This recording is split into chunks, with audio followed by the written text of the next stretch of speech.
واجب الاحترام عزیزان گرامی، آپ کے سامنے قرآن کریم فرقان مجید کی ایک آیت کریمہ تلاوت کی اور سرکار دو عالم تاجدار مدینہ محمد مصطفیٰ احمد مجتبیٰ صلی اللہ علیہ وسلم کی حدیث مبارکہ پیش کی۔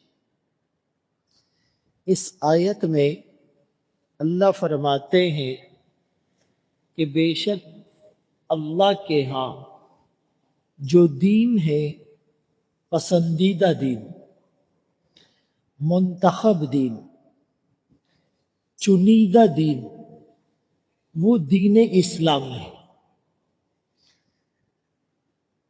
جو اس کے علاوہ کسی دین کو اختیار کرے گا تو وہ اللہ کے ہاں قابل قبول نہیں۔ صرف یہ نہیں کہا کہ وہ قابل قبول نہیں، یہ بھی فرمایا کہ وہ آخرت میں خسارہ اٹھانے والوں میں سے ہوگا، یعنی نقصان ہوگا۔ حدیث پاک میں رسول اللہ صلی اللہ علیہ وسلم نے فرمایا کہ لا عدوى ولا سفر ولا ہم، کہ یہ جو تصور ہیں کہ ایک سے دوسرے کو بیماری لگ جاتی ہے، ایسا نہیں ہے۔ اللہ کے حکم کے بغیر کسی کو کوئی بیماری نہیں لگتی۔ صحابہ کرام رضوان اللہ تعالی علیہم اجمعین نے پوچھا کہ آقا، ایک خارش زدہ اونٹوں کے باڑے میں جاتا ہے، سارے اونٹوں کو خارش لگ جاتی ہے، تو اس کا مطلب تو یہ ہوا کہ اس سے دوسروں کو بیماری لگی ہے۔ تو آپ صلی اللہ علیہ وسلم نے فرمایا کہ اگر ان اونٹوں کو بیماری اس اونٹ کی وجہ سے لگی ہے تو اس کو بیماری کس سے لگی؟ فمن اعدل اول، تو اللہ کے حکم کے بغیر بیماری کا لگنا تو دور کی بات، درخت کا پتا بھی نہیں ہل سکتا۔ ایک تو یہ عقیدہ مضبوط۔ دوسری بات آپ نے فرمائی کہ ولا سفرا، سفر کے مہینے کو بھی منحوس نہ سمجھو۔ ابھی سفر کا مہینہ چل رہا ہے اور سفر کے مہینے کو بعض لوگ منحوس سمجھتے ہیں، اور یہ زمانہ جاہلیت سے چلا آ رہا ہے کہ لوگ اس مہینے میں شادی نہیں کرتے، لوگ اس مہینے میں کاروبار شروع نہیں کرتے، لوگ کہتے ہیں کہ اس مہینے میں جنات اترتے ہیں۔ تو یاد رہے کہ سفر کا جو معنی ہے، ایک معنی اس کا ہے، یہ سواد سے ہے، سین والا سفر نہیں، یہ سواد سے۔ سفر کا ایک معنی ہے خالی ہونا۔ تو اس زمانے میں محرم میں قتل و قتال حرام تھا، 4 مہینوں کو وہ اشہر حرم سمجھتے تھے، اس میں قتل و قتال نہیں ہوتا تھا، لوگ گھروں میں بیٹھے رہتے تھے۔ لیکن جب محرم کا مہینہ ختم ہوتا تو سفر میں وہ لڑائی کے لیے نکل جاتے، پیچھے ان کے گھر خالی ہو جاتے، یا سفر میں وہ راشن کے لیے، کاروبار اور تجارت کے لیے نکل جاتے تو ان کے گھر خالی ہو جاتے۔ اسی لیے اس مہینے کو سفر کہا جانے لگا۔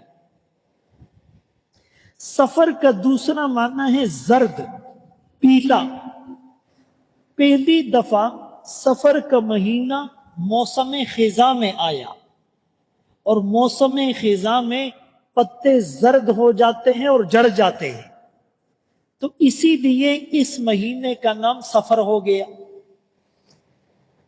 تو فرمایا کہ سفر کے مہینے میں کوئی نحوست نہیں ہے۔ اور دوسری بات یہ ہے کہ یہ جو توہمات ہے، تخیلات ہے، تصورات ہیں، یہ یورپ میں بھی پائے جاتے ہیں۔ آپ کو پتہ ہے کہ ٹریس کائیڈیکا فوبیا، یہ مغرب میں 13 کی علامت کو منحوس سمجھتے ہیں۔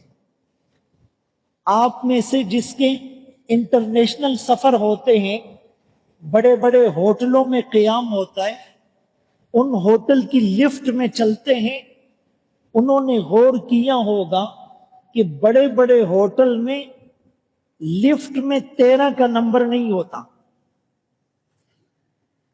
13 فلور جو ہیں وہ نہیں لکھا ہوا ہوتا، اس کو 12 بی یا 14 اے کرتے ہیں۔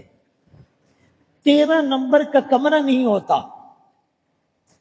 یہ جو میریٹ ہوٹل ہیں اور دیشیری نیدرلینڈ ہیں، نیو یارک کے بڑے بڑے ہوٹل، اسی طرح اوٹس ایلیویٹر جو لفٹ کی سب سے بڑی کمپنی ہے، وہ 13 کے عدد کو منحوس سمجھتے ہیں، اور وہ کہتے ہیں کہ دی لاسٹ سپر، عیسیٰ علیہ السلام نے آخری میٹنگ جو کی تھی، اپنے 13 خاص لوگوں کو، حواریین کو جمع کیا تھا، تو جو 13ویں نمبر کا آدمی تھا اس نے غداری کر لی تھی۔ دوسرا تصور یہ ہے کہ 12 لوگوں کو جمع کیا تھا، اچانک ایک 13واں آدمی آیا تھا، اس نے غداری کی تھی۔ تو یورپ میں آج تک ٹریس کائیڈیکا فوبیا یہ مشہور ہے۔ اسی طرح چین اور جاپان میں 4 نمبر کو منحوس سمجھا جاتا ہے۔ تو بہرحال یہ جو تصورات، تخیلات، توہمات اور بدشگونی، بدفعلی ہیں، یہ زمانہ جاہلیت سے چلی آ رہی ہے۔ اسلام نے اس کو ختم کیا، فرمایا کہ کوئی مہینہ منحوس نہیں ہے اور بدشگونی لینا جائز نہیں ہے۔ تو بہرحال میں عرض کر رہا تھا کہ سفر کے مہینے کو لوگ منحوس سمجھتے ہیں، اور سفر کی جو آخری بدھ ہوتی ہے نا، وینسڈے، اس میں کچھ لوگ اجتماعی قرآن خوانی کرتے ہیں، کچھ لوگ شیرینی اور مٹھائی تقسیم کرتے ہیں، کچھ عورتیں چوری کرتی ہے کہ یہ بلاؤں کا مہینہ ہے، آفتوں کا مہینہ ہے، مصیبتوں کا مہینہ ہے۔ یہ سب چیزیں اسلام کے خلاف ہیں۔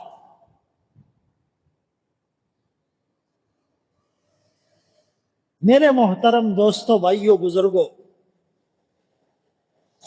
رسول اللہ صلی اللہ علیہ وسلم نے ان سارے رسومات کو ختم کیا اور فرمایا جاہلیت کی ساری رسمیں میں پاؤں تلے رونتا ہوں۔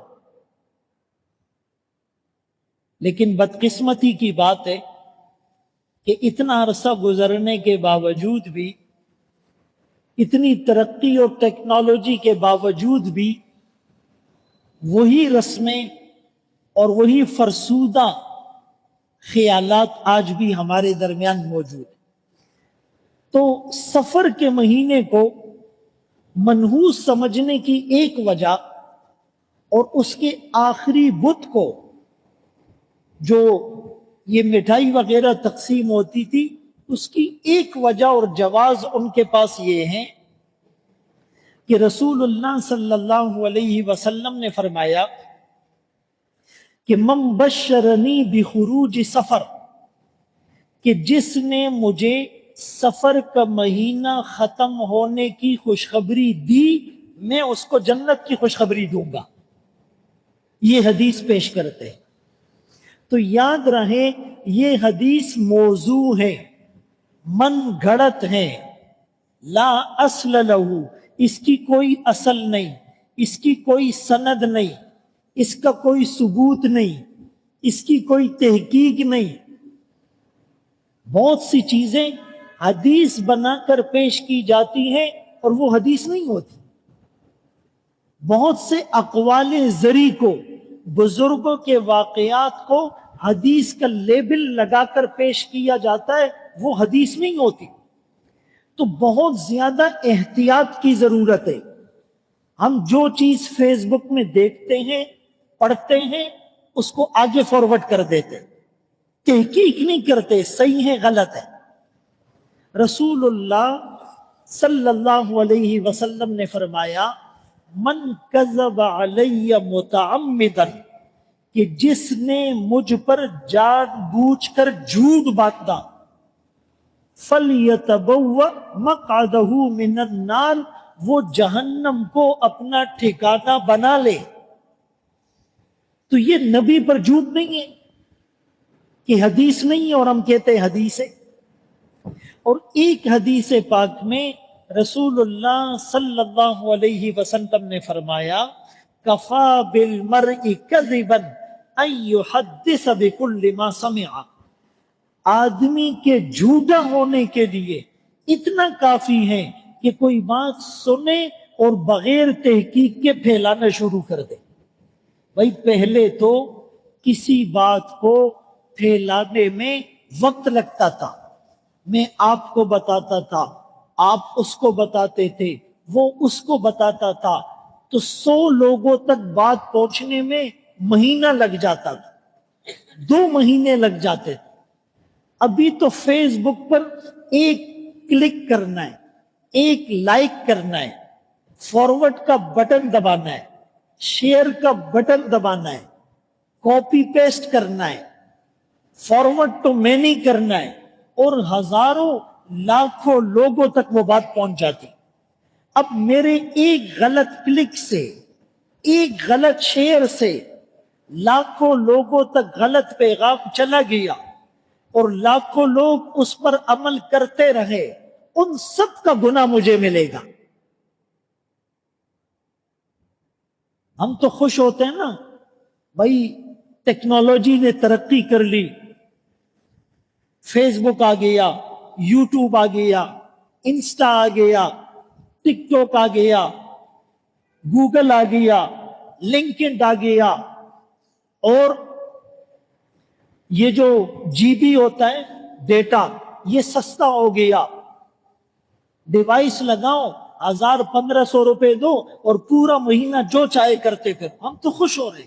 باطل کی تو یہ کوشش ہے، ان کا بس چلے تو یہ سب کچھ فری کر دے، لیکن مسلمانوں کو شک ہو جائے گا، اس لیے وہ ایسا نہیں کرتے۔ یہ میں آپ کو صحیح بات بتا رہا ہوں۔ ان کا بس چلے تو ہمارے گھر میں ڈیوائسز فری ہو، موبائل فری ہو، ڈیٹا فری ہو، ان لمیٹڈ ایکسس ہو، ہر فورم تک، ڈیجیٹل پلیٹ فارم تک ہماری رسائی ہو۔ چونکہ مسلمان جتنا اس دلدل میں دھنسے گا تو دین سے دور ہو جائے۔ پہلے توہمات اور تخیلات کے ذریعے سے مسلمانوں کے عقیدے پر ضرب لگائی جاتی، ابھی سوشل میڈیا کے ذریعے سے الحاد، سیکولرزم، لبرلزم، انارکزم، مارکزم، بہت سی شکلیں ہیں کہ مسلمان ڈرامے دیکھ کر، فلمیں دیکھ کر، گانے سن کر، نیوز سن کر، موٹیویشنل اسپیکرز کو سن کر، اسکالرز کو سن کر، ٹاک شوز کو دیکھ کر، ٹیبل ٹاک کو دیکھ کر، اس کے ذہن میں ایک ملغوبہ بن جائے، ایک کھچڑی بن جائے، ایک مکس اچار بن جائے، توحید بھی خطرے میں ہو، رسالت سے بھی تعلق کمزور ہو جائے، ختم نبوت کا عقیدہ بھی مسلمان کو پتہ نہ ہو، صحابہ کرام کی عظمت بھی رفتہ رفتہ دل سے نکل جائے، قرآن اور قرآن والوں سے یہ دور ہو جائے، مسجد سے، مدرسے سے، منبر سے، محراب سے، علماء سے، طلباء سے، مبلغین سے، مجاہدین سے، اللہ کے ولیوں سے یہ بدزن ہو جائے۔ یہ سارا ڈرامہ اسی لیے رچایا جاتا ہے، یہ سارا پروپیگنڈا اسی لیے کیا جاتا ہے۔ یہ میڈیا وار ہے، وار جنگ کو کہتے ہیں۔ یہ اب تلواروں کی جنگ کا زمانہ نہیں، یہ اب گولیوں کی جنگ کا زمانہ بھی نہیں، یہ اب ذہن سازی، میڈیا وار۔ پہلے تھا وار اگینسٹ اسلام، اسلام کے خلاف جنگ، اب ہے وار ود ان اسلام، اسلام کے اندر جنگ۔ یہ مسلمان رہے، اس کا مذہب اسلام رہے، یہ سر پر ٹوپی لگائے، یہ داڑھی رکھے، یہ نماز پڑھے، یہ جمعے کے بیان میں آئے، یہ رمضان میں روزہ رکھے، یہ سال میں ایک بار زکوٰۃ دے، یہ حاجی بھی بنے، یہ عمرے پر بھی جائے، لیکن اس کے اذہان، افکار، خیالات وہ منتشر ہو جائیں۔ پہلے وہ کوشش کرتے تھے کہ مسلمانوں کو عیسائی بناؤ، یہودی بناؤ، ہندو بناؤ۔ اب طریقہ واردات بدل ہو گیا کہ اب ان کو جدیدیت کے نام پر، ماڈرنزم کے نام پر، انلائٹنڈ روشن خیال مسلمان کے نام پر اس کو ایک ادنا سا، واجبی سا، کمزور سا، رسمی سا، نقلی سا، کاغذی سا مسلمان بنا دو۔ تو بہرحال میں عرض کر رہا تھا کہ یہ جو سفر کے مہینے کو منحوس سمجھا جاتا ہے، اس کی کوئی حقیقت نہیں۔ جو حدیث وہ پیش کرتے ہیں وہ حدیث بھی موضوع اور من گڑت۔ بالفرض اگر وہ حدیث ٹھیک ہوتی کہ جس نے مجھے سفر کا مہینہ ختم ہونے کی بشارت دی میں اس کو جنت کی بشارت دوں گا، بالفرض اگر یہ ٹھیک ہوتی، اس کا مطلب یہ ہوتا کہ ربیع الاول میں آپ کی ولادت ہوئی ہے، وہ برکت والا مہینہ ہے۔ ربیع الاول میں آپ نے دنیا سے پردہ فرما جانا تھا، اللہ سے ملاقات کرنی تھی، عرش معلیٰ تک جانا تھا، تو اس تناظر میں آپ نے کہا ہوگا۔ اور ابن اسیر رحمت اللہ علیہ نے اپنی تاریخ الکامل میں لکھا ہے کہ یہ سفر کے مہینے کو زمانہ جاہلیت میں منحوس کیوں سمجھتے تھے؟ خصوصاً عورتیں منحوس سمجھتی تھی۔ آج بھی جتنی یہ برائیاں ہیں نا، یہ مردوں سے زیادہ عورتوں میں ہوگی۔ بعض اوقات اچھا خاصا دیندار ہوتا ہے، ہم اس کو کہتے ہیں یار یہ آپ کے گھر میں کیا ہو رہا ہے؟ کہتے بس یار عورتیں بات نہیں مانتی، وہی خز زمن کنٹرول کی نے دی۔ میں آگے بہت سخت جملہ کہتا ہوں لیکن آج نہیں کہوں گا۔ تو بہرحال ابن اسیر رحمت اللہ علیہ نے لکھا ہے کہ زمانہ جاہلیت میں بھی 4 مہینوں کو حرمت والے مہینے سمجھا جاتا تھا، اور اس میں جنگ نہیں ہوتی تھی۔ اس میں ایک مہینہ محرم کا تھا، تو محرم میں تو جنگ نہیں ہوتی تھی، سب گھروں میں بیٹھے ہوتے تھے، مزے کر رہے ہوتے تھے۔ جیسے ہی محرم ختم ہوتا تھا، سفر شروع ہوتا تھا، تو مرد جنگوں کے لیے، لڑائی کے لیے گھروں سے نکلتے تھے۔ تو جب جنگ ہوتی تھی تو اس میں مرد قتل ہو جاتے تھے، ان کی بیوی بیوہ ہو جاتی تھی، ان کے بچے یتیم ہو جاتے تھے، ان کا معاش ابتر اور کمزور ہو جاتا تھا۔ تو سب سے زیادہ اس سے ڈسٹرب عورتیں ہوتی تھی، اسی لیے عورتیں اس کو منحوس سمجھتی تھی۔ یہ انہوں نے اس کی لاجک اور ریزن اور توجیہ بتائی ہے۔ تو میرے محترم دوستو، بھائیو، بزرگوں، کوئی بھی مہینہ، کوئی بھی سال، کوئی بھی دن، کوئی بھی زمانہ منحوس نہیں ہوتا. حدیث قدسی ہے. حدیث قدسی وہ ہوتی ہیں جس میں خود اللہ فرماتے ہیں. کیا فرماتے ہیں؟ یؤذینی ابن آدم، یہ انسان مجھے تکلیف دیتا ہے. کیسے؟ یسب الدہر، یہ زمانے کو گالی دیتا ہے. وَأَنَا الدَّهْرُ، اور زمانہ تو میں ہوں. اقلب اللیل والنہار، رات اور دن کو پلٹنے والا وہ تو میں ہوں. یولج اللیل فی النہار، رات کو دن میں داخل کرنے والا میں ہوں. یولج النہار فی اللیل، دن کو رات میں داخل کرنے والا میں ہوں. جعل لکم اللیل سرمدا الی یوم القیامہ من الہ غیر اللہ یأتیکم بضیاء. اللہ رات کر دے، کوئی دن نہیں لا سکتا. اللہ دن کر دے، کوئی رات نہیں لا سکتا. للشمس ینبغی لہا ان تدرک القمر، سورج چاند سے آگے نہیں بڑھ سکتا. ولللیل سابق النہار، رات دن سے آگے نہیں بڑھ سکتی. کل فی فلک یسبحون، ہر سیارہ اپنے محور میں تیر رہا ہے. الشمس والقمر بحسبان، اللہ نے سورج اور چاند کا ایک نظام الاوقات، ایک ٹائم ٹیبل، ایک شیڈول، ایک سکیجول، ایک مدار، ایک محور بنا رکھا ہے. کوئی چیز اللہ کی مرضی کے بغیر نہیں ہو سکتی. تو زمانہ تو میں ہوں. لوگ کہتے ہیں زمانہ بہت خراب ہے، اور پختو کی وائی کا نا زمانہ ڈیرا خراب ادا. اس کو غور سے سنو، وائی زمانہ ڈیرا خراب ادا، مجھ سے ساری خرابی ہے. زمانہ ڈیرا خراب ہے نا دا، زمانہ ڈیرا خراب ادا. سب کچھ میری وجہ سے خراب ہے، مجھے دین کا پتہ نہیں. اسی لیے جو لوگ کہتے ہیں نا کتنی گندی ہوا چل رہی ہے، یہ بھی نہیں کہو. ہوا چلانے والا کون ہے؟ کبھی ٹھنڈی ہوا، کبھی گرم ہوا، کبھی معتدل ہوا. کہتے کیسی یار گندی دھوپ ہے. نہیں، دھوپ لانے والا کون ہے؟ اللہ ہے. اسی لیے مسلمان کی زبان سے کوئی جملہ نہیں نکلتا جس سے اللہ ناراض ہو جائے. مسلمان کے کانوں میں کوئی جملہ نہیں پڑتا جس سے اللہ ناراض ہو جائے.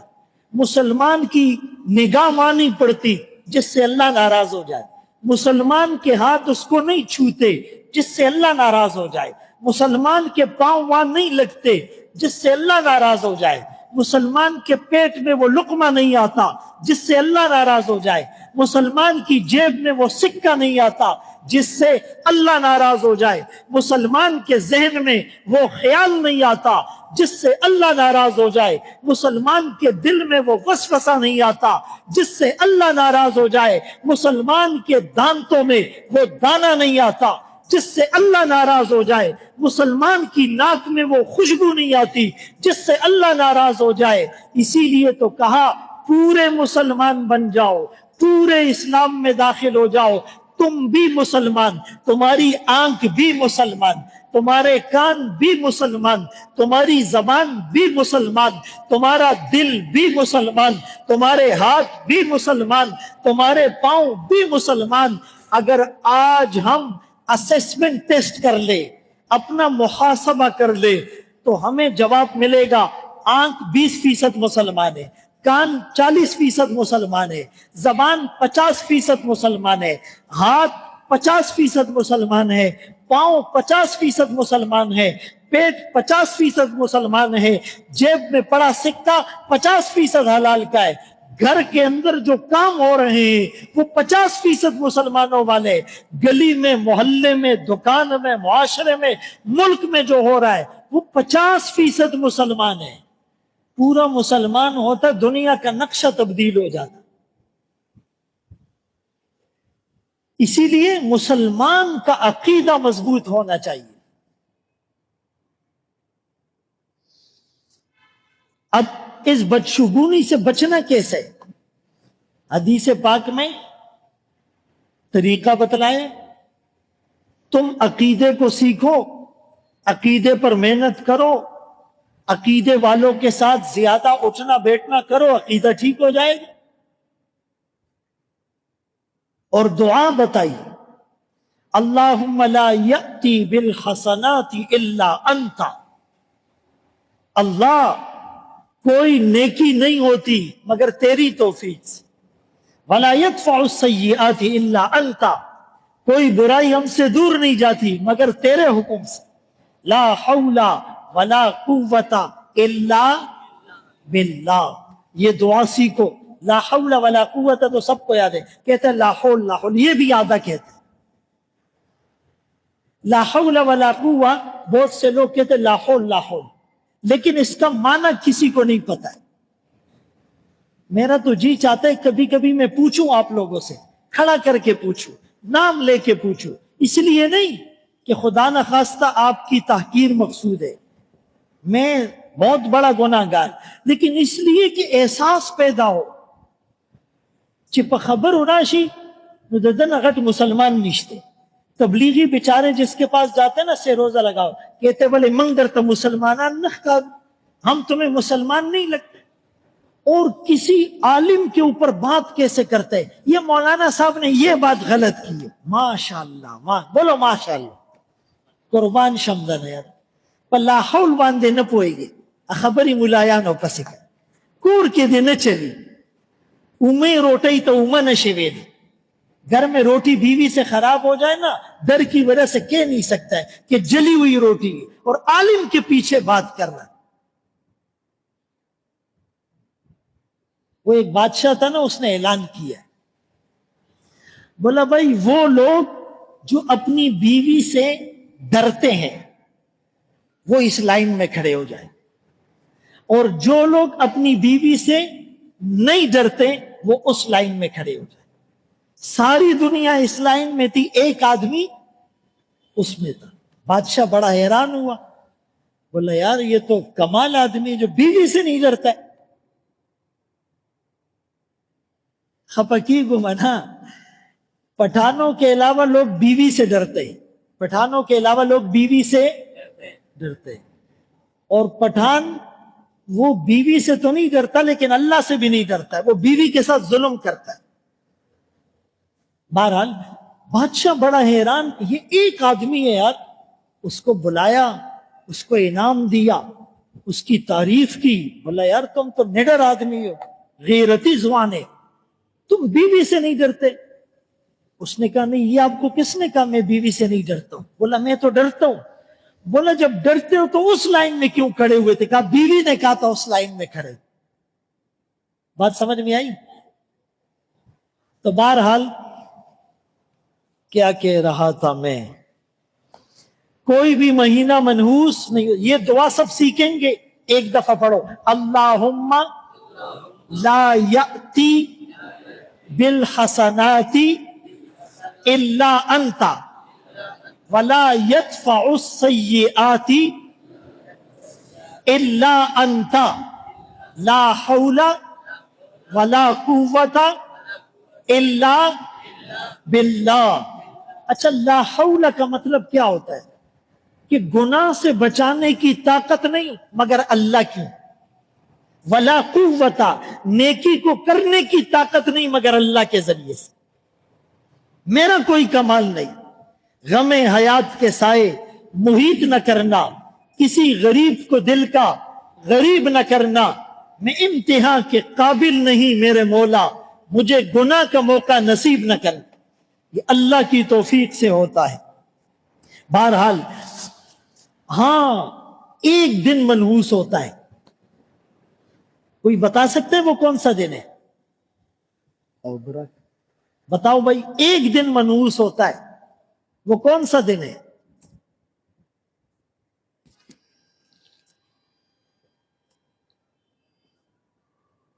جس دن میں گناہ ہو، جس دن میں ہم سے گناہ ہوتا ہے وہ ہمارے لیے منحوس دن ہونا چاہیے۔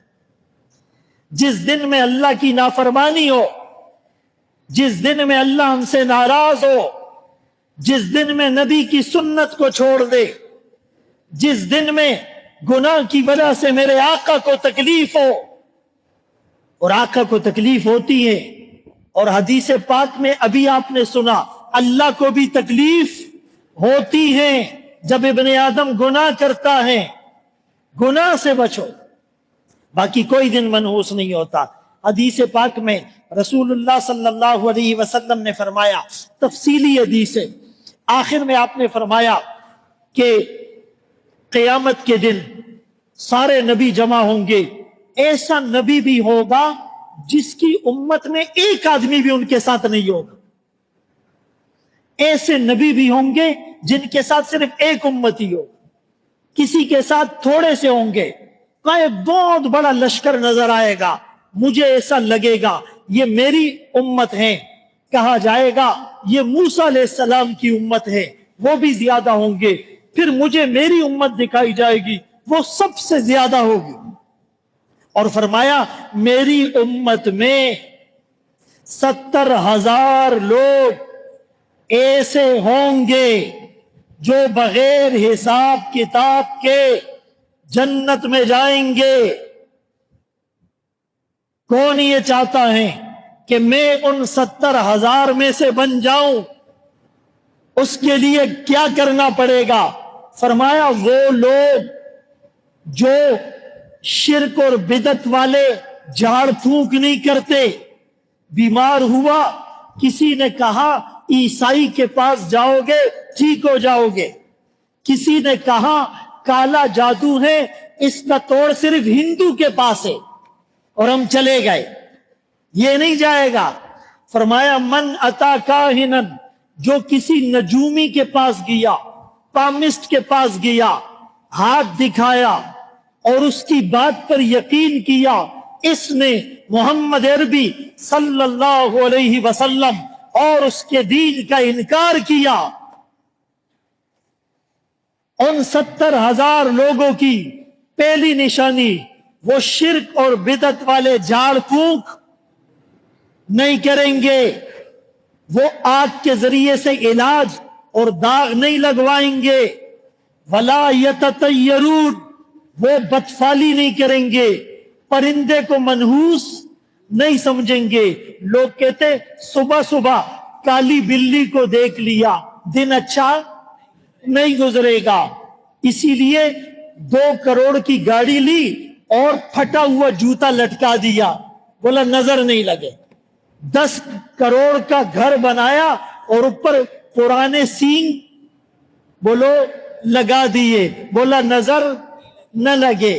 ہاں، اور الو کو منحوس سمجھنا۔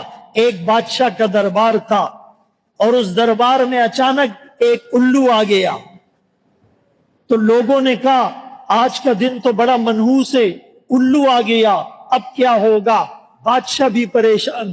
ایک صاحب بصیرت عالم تھا، وہ کھڑا ہو گیا، کہنے لگا اسلام اتنا کمزور نہیں ہے کہ پرندوں کی آواز پر اس کا جو ہے وہ عقیدہ بن جائے، پرندوں کی آواز پر اس کی تقدیر بدل جائے۔ مسلمان کی تقدیر پرندوں کی آوازوں سے، بلی کی آواز سے، الو کی آواز سے مسلمان کی تقدیر نہیں بدلتی۔ اس کی فاؤنڈیشن، اس کی بیس، اس کی بنیاد اتنی مضبوط ہے کہ اس مسلمان کا تعلق جب اللہ کی ذات کے ساتھ قائم ہوتا ہے، پہلا ترانہ اس کی زبان پر آتا ہے، لا الہ الا اللہ، کوئی معبود نہیں، نہ الو ہے، نہ پرندہ ہے، نہ تخیلات ہے، نہ تصورات ہے، نہ توہمات ہے، کوئی معبود نہیں، سب کچھ کرنے والی ذات تنے تنہا وحدہ لا شریک، ایک اکیلے اللہ کی ذات ہے۔ کہ مسلمان کو اللہ نے اتنا پاورفل بنایا ہے کہ کبھی تقدیر اللہ بندے کے ہاتھ میں رکھ دیتا ہے، خود ہی کو کر بلند اتنا کہ ہر تقدیر سے پہلے خدا بندے سے خود پوچھے بتا تیری رضا کیا ہے۔ حدیث میں آتا ہے لو اقسم علی اللہ لابرہ، جو اللہ کو خوش کرتا ہے وہ اللہ کے نام کی قسم اٹھاتا ہے، اللہ اس کی قسم کو پورا کرنے کے لیے اس کی بات کو پورا کرتے ہیں۔ وہ ہاتھ اٹھاتا ہے، دنیا کا جغرافیہ تبدیل ہوتا ہے، وہ یوں دیکھتا ہے بارش برسنے لگتی ہے، وہ یوں دیکھتا ہے بارش رک جاتی ہے۔ حضرت عمر کی آواز کو ہوا نے حضرت ساریہ کے کانوں تک پہنچایا تھا۔ مسلمان کی تقدیر پرندوں کی آواز سے، سینگ لگانے سے، جوتا لٹکانے سے؟ کون سا مسلمان ہے یہ؟ میرے محترم دوستوں، بھائیوں، بزرگوں، یہ باتیں پتہ تب چلے گی کہ آپ مسجد کو وقت دیں گے، آپ مدرسے کو وقت دیں گے، آپ تبلیغ کو وقت دیں گے، آپ درس میں بیٹھیں گے، آپ علماء کے قریب آئیں گے، آپ کو پتہ چلے گا۔ تو بہرحال فرمایا وہ 70,000 لوگ جو بغیر حساب کتاب کے جنت میں جائیں گے، اور ہم سب کی یہ تمنا ہے کہ ہم ان 70,000 میں شامل ہوں، اور اس کے لیے آج کے بعد یہ کرنا ہے کہ آنکھ سے داغ لگوا کر یہ لکھنا اور علاج نہیں کریں گے، غلط لوگوں کے پاس دم درود، تعویذ اور جھاڑ پھونک کے لیے نہیں جائیں گے، الو کو، پرندے کو، یا سفر کے مہینے کو، یا آخری بدھ کو منحوس نہیں سمجھیں گے۔ بدھ کے دن جھاڑو نہیں مارو، بدھ کے دن کپڑے نہیں دھو، اور جو ہے وہ چارپائی کے نیچے ایسا نہیں کرو، نہیں نہیں، مسلمان تو لا الہ الا اللہ پڑھنے والا ہوتا ہے۔ عزیزان گرامی، سفر کا مہینہ منحوس کیوں نہیں کہ اللہ کے رسول صلی اللہ علیہ وسلم نے اپنی لخت جگر حسن اور حسین کی ماں، جنتی عورتوں کی سردار حضرت علی شیر خدا کی بیوی حضرت فاطمہ کا نکاح حضرت علی سے کرایا سفر کے مہینے میں۔ آپ نے خود حضرت زینب بنت خزیمہ رضی اللہ عنہا اور اپنی زوجہ حضرت صفیہ رضی اللہ عنہا سے نکاح کیا سفر کے مہینے۔